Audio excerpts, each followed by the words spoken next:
우리 하나님 말씀 사도행전 21장 17절에서 36절까지 말씀입니다. 사도행전 21장 17절에서 36절까지 말씀을 교독해서 읽도록 하겠습니다. 예루살렘에 이르니 형제들이 우리를 기꺼이 영접하거늘 그 이튿날 바울이 우리와 함께 야고보에게로 들어가니 장로들도 다 있더라. 바울이 무난하고 하나님이 자기의 사역으로 말미암아 이방 가운데서 하신 일을 낱낱이 말하니 그들이 듣고 하나님께 영광을 돌리고 바울더러 이르되 형제여 그대도 보는 바에 유대인 중에 믿는 자 수만 명이 있으니 다 율법의 열성을 가진 자라. 내가 이방에 있는 모든 유대인을 가르치되 모세를 배반하고 아들들에게 할례를 행하지 말고 또 관습을 지키지 말라 한다 함을 그들이 들었도다. 그러면 어찌할꼬 그들이 필연 그대가 온 것을 들으리니 우리가 말하는 이대로 하라. 서원한 네 사람이 우리에게 있으니 그들을 데리고 함께 결례를 행하고 그들을 위하여 비용을 내어 머리를 깎게 하라. 그러면 모든 사람이 그대에 대하여 들은 것이 사실이 아니고 그대도 율법을 지켜 행하는 줄로 알 것이라. 주를 믿는 이방인에게는 우리가 우상의 제물과 피와 목매어 죽인 것과 음행을 피할 것을 결의하고 편지하였느니라 하니 바울이 이 사람들을 데리고 이튿날 그들과 함께 결례를 행하고 성전에 들어가서 각 사람을 위하여 제사 드릴 때까지의 결례 기간이 만기된 것을 신고하니라. 그 이래가 거의 참에 아시아로부터 온 유대인들이 성전에서 바울을 보고 모든 무리를 충동하여 그를 붙들고 외치되 이스라엘 사람들아 도라. 이 사람은 각 처에서 우리 백성과 율법과 이곳을 비방하여 모든 사람을 가르치는 그 자인데 또 헬라인을 데리고 성전에 들어가서 이 거룩한 곳을 더럽혔다 하니 이는 그들이 전에 에베소 사람 드로비모가 바울과 함께 시내에 있음을 보고 바울이 그를 성전에 데리고 들어간 줄로 생각함이로라. 온 성이 소동하여 백성이 달려와 모여 바울을 잡아 성전 밖으로 끌고 나가니 문들이 곧 닫히더라.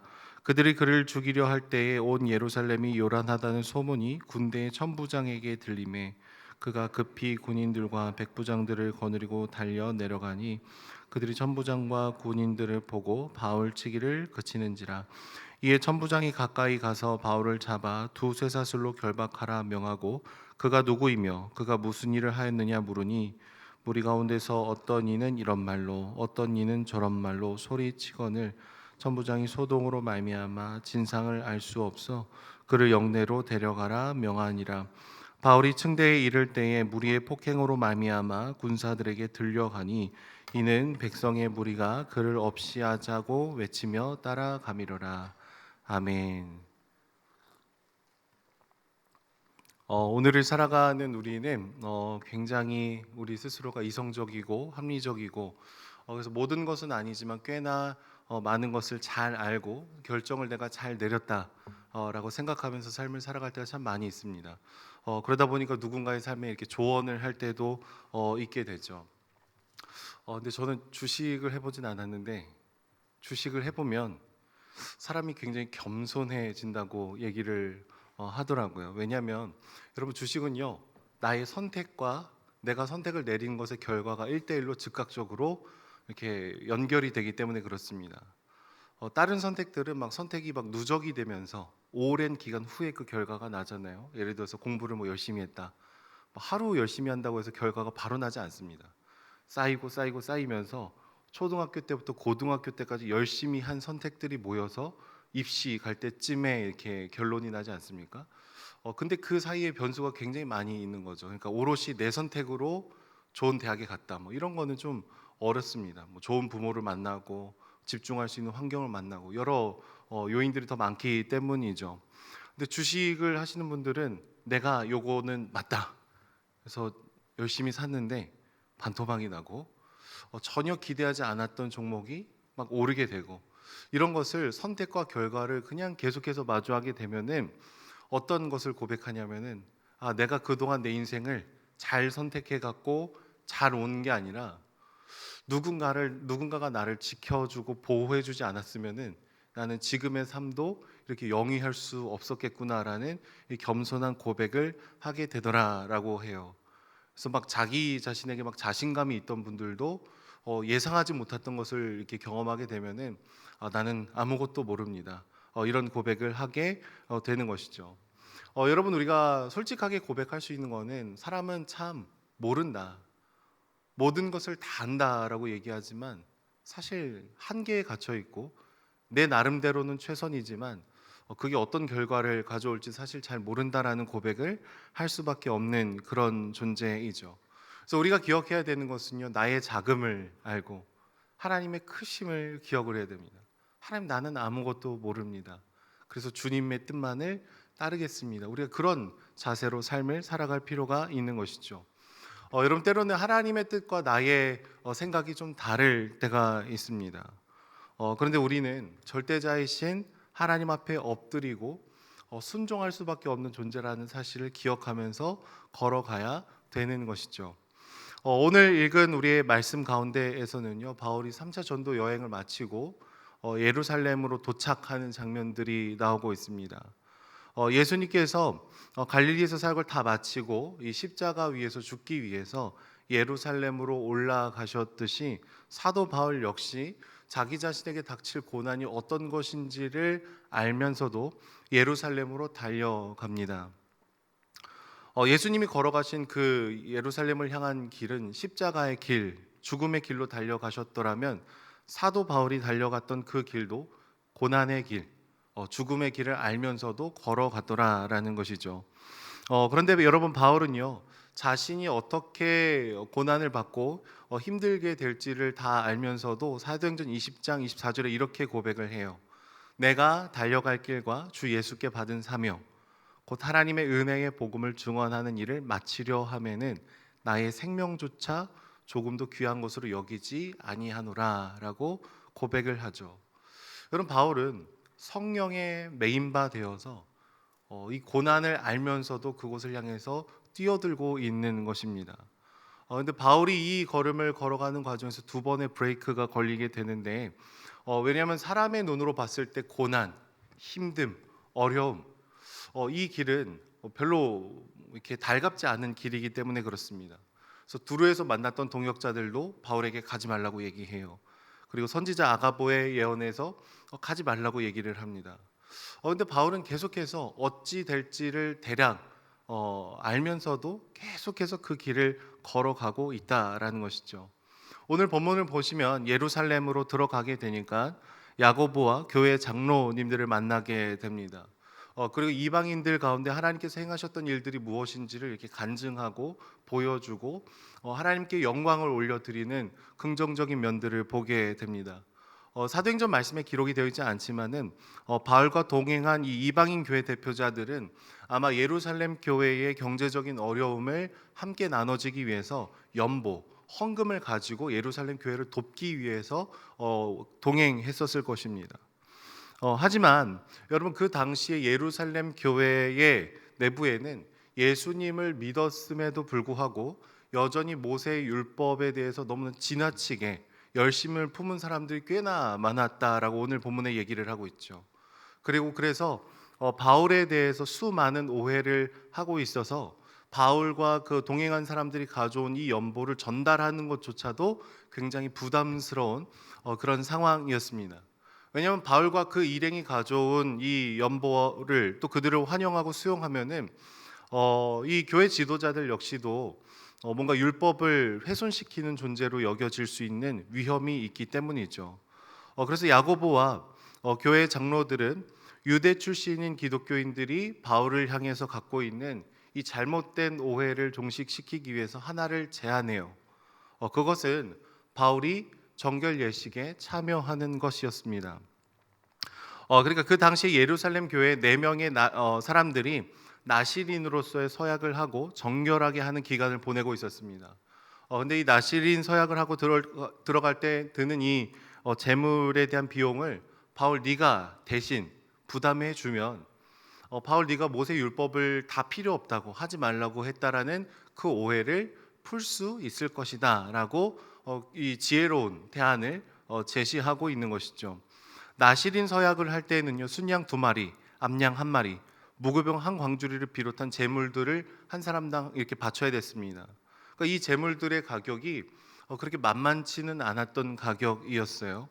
그러니까 바울이 함께 성전에 들어가서 이 네 명의 이 결례를 위한 비용을 지불하고 율법을 존중하는 것 같은 모습을 보여주면은 사람들이 너를 향한 이 불신이 사라질 거다라고 얘기를 합니다. 그리고 바울도 이것에 동의를 해서 그런 행동을 취하게 됩니다. 하지만 어, 이 장로들의 얘기를 듣고 순종했지만 바울은 결국 유대인들로부터 폭행을 당하고 오늘 본문을 보면 결박을 당하게 됩니다. 왜냐하면 아시아에서 온 유대인들이 바울이 이 이방인을 데리고 성전에 들어간 것이 아니냐 순간 착각을 한 거예요. 그래서 사람들을 막 소동하고 요란하게 만들어 갖고 바울을 막 죽여라 이렇게 지금 핍박을 하기 시작했던 것이죠. 약간 아쉬운 것은요. 이 바울이 고난을 처하게 됐을 때 이 예루살렘 교회 장로들이 보이지 않습니다. 베드로가 예수를 부인하고 예수님의 제자들이 뿔뿔이 흩어졌던 것처럼 뭔가 이렇게 갑자기 말씀에서 좀 사라지는 아쉬움을 보여주게 되죠. 그들이 먼저 위험을 감수하고 바울을 좀 보호해 줬더라면은 괜찮았을 텐데 이 소동이 굉장히 크게 일어났던 것을 저희는 보게 됩니다. 그런데 그럼에도 불구하고 하나님은요, 이 바울이 붙잡히는 과정을 통해서 오히려 복음을 더 담대하게 선포할 수 있는 기회로 바꿔 주시죠. 결박됨을 통해서 나중에는 바울이 로마로 보내지고 그곳에서 당당하게 주님의 말씀을 전하게 되는 놀라운 일들로 하나님께서 선하게 인도해 가게 되십니다. 사도행전의 역사를 보면 완벽한 사람들이 다 만들어가는 역사는 아닌 것 같아요.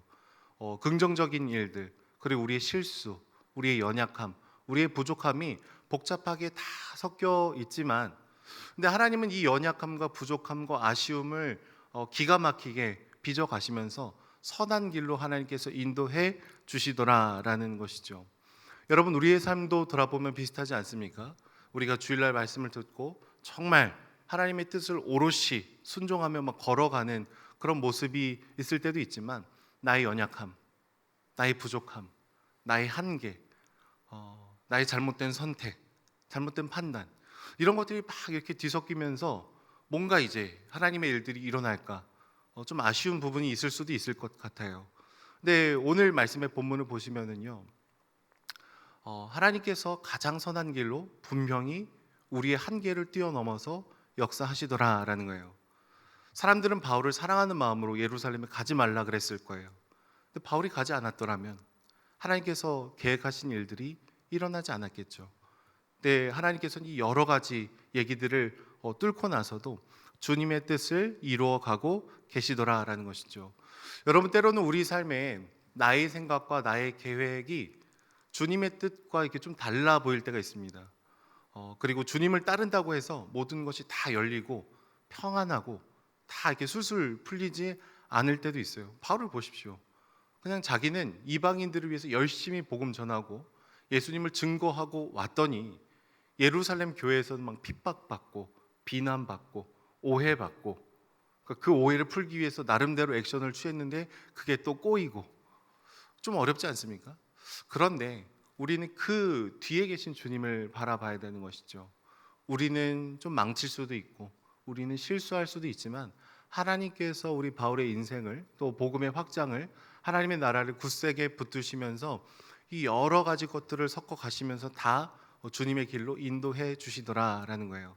그래서 때로는 여러분 말씀대로 잘 살지 못하는 나 자신을 막 비판하고 질책할 수도 있겠지만 여러분 스스로의 연약함을 뛰어넘으시는 주님을 바라보는 은혜가 있었으면 좋겠습니다. 하나님, 난 참 작고 연약하고 부족함 투성이지만 그러나 주님께서 들어서 쓰시는 데는 아무런 문제가 없다라는 것을 계속해서 믿음으로 고백하셨으면 좋겠어요. 또 때로는 우리 옆에 보더라도 좀 더 성장했으면 좋겠다, 좀 더 이렇게 반응해 줬으면 좋겠다, 아쉬움이 남는 관계들도 있을 수 있겠습니다. 우리 사랑하는 자녀들, 특히 막 청년이 되면서 예수님 잘 안 믿고 막 이제는 내 멋대로 하겠습니다, 막 아쉬운 마음이 들잖아요. 그냥 신앙생활 청년부 가서 잘하고 우리 며느리도 아들 따라서 잘하고 그럼 좋겠지만, 그러나 하나님에 대해 주님께서 분명히 그 마음을 변화시킬 것을 계속해서 믿음의 눈으로 바라보시고 선포하시기를 소망합니다. 오늘 말씀 본문을 보시면 계속해서 바울은 고난의 길, 십자가의 길 따라갔더니 더 큰 고난, 이런 것들이 주어지는 것을 보여주고 있습니다. 그러나 우리가 기도해야 될 것은 하나님, 우리가 정말로 하나님의 부르심에 반응한 자들이 되게 해 달라고, 십자가의 길을 우리가 흉내라도 내보면서 걸어가다 보면 정말 주님의 놀라운 은혜가 우리를 붙들고 우리의 연약함을 뛰어넘게 되는 그런 아름다운 역사를 쓰게 될 줄로 믿습니다. 기도하겠습니다. 사랑의 주님, 우리는 잘 알지 못하고 잘 판단을 내리지 못하는 참 연약한 존재임을 주께 고백합니다. 때로는 누군가를 위해서 하는 얘기조차도 하나님의 뜻과 어긋날 때도 있을 때가 있습니다. 그러나 주님, 우리의 부족함, 우리의 연약함을 뛰어넘으셔서 우리를 주님의 일에 동참시켜 주시고 우리를 사용하시는 분인 줄로 믿습니다. 예수님께서 걸어가신 그 길을 걸어갔던 또 바울처럼 우리에게 주어진 십자가의 길, 그리고 복음을 전하는 삶을 한 걸음 두 걸음 걸어갈 수 있도록 붙들어 주시고, 내 힘이 아니라 하나님의 인도하심을 받고 주님과 동행하고 그 길을 따라가는 저희들이 될 수 있도록 역사하여 주시옵소서. 감사드리며 예수님의 이름으로 기도드립니다. 아멘.